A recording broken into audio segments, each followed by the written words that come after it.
Hey everyone, Rogue Potato here. In today's video, I want to go over some tips and best practices that have helped me enhance my experience in the Division. We're going to start with some basics, and then we're going to move into a few advanced techniques.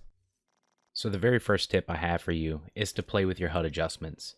Simply open the settings menu and select UI. At the bottom, click Customize HUD. From here, you can adjust scaling and the location of the items on your HUD. The best advice I can give you here is to increase the size of both your minimap and the icons for your group. This will allow you to see enemies easier on the minimap, as well as if your group members go down. The next tip I have for you is finding the time of day. In most cases, you will not need this information, but there are a few occasions when you will.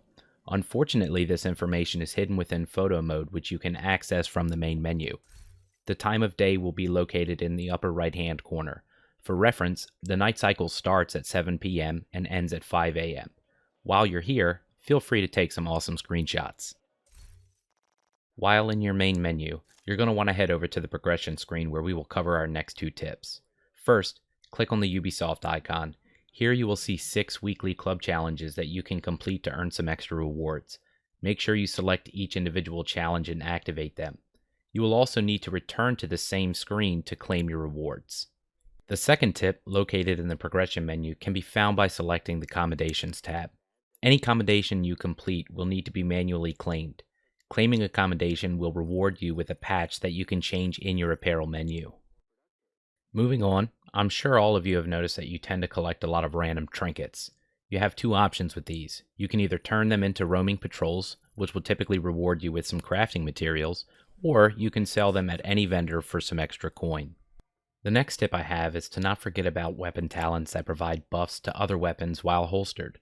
My personal favorite is a talent on the Chatterbox Exotic, but there are many great talents available for all weapons. This next one is easily overlooked and forgotten. Once you've gained a few levels in the Dark Zone, you will unlock the ability to acquire a daily reward within the Dark Zone safe house. Each day, simply travel into one of the 3 safe houses located in the middle of each Dark Zone and find the lockers to claim your reward. Just keep in mind that this reward cannot be acquired from multiple Dark Zone safe houses per day. In this next clip, we're going to cover 2 more tips. First is my personal favorite healing option, the Chem Launcher. The reason I like it so much, and the tip I have for you, is its ability to stack healing with a very fast cooldown. All you need to do is fire it at your feet. The more times you fire it, the faster the healing you will receive. The other tip I have for you here has to do with the engineer type enemies.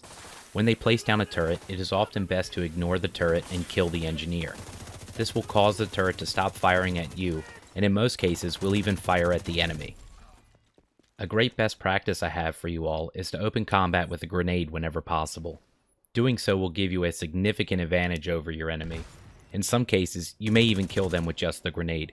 Either way, this is a great way to gain the upper hand at the start of an engagement. The next tip I have for you is extremely beneficial for both prolonged battles and reducing the downtime to be fully equipped between battles. Whenever you use a skill like the turret or drone, you can cut the cooldown time of that skill in half by simply manually disabling the skill just before it expires. You can do this by holding down the button for a few seconds that you originally pressed to place the skill. Next, we are going to look at a way to maneuver over obstacles faster that you were previously using as cover.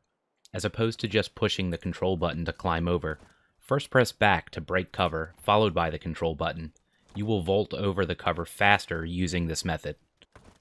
The last 3 tips can all be used to assist you in combat.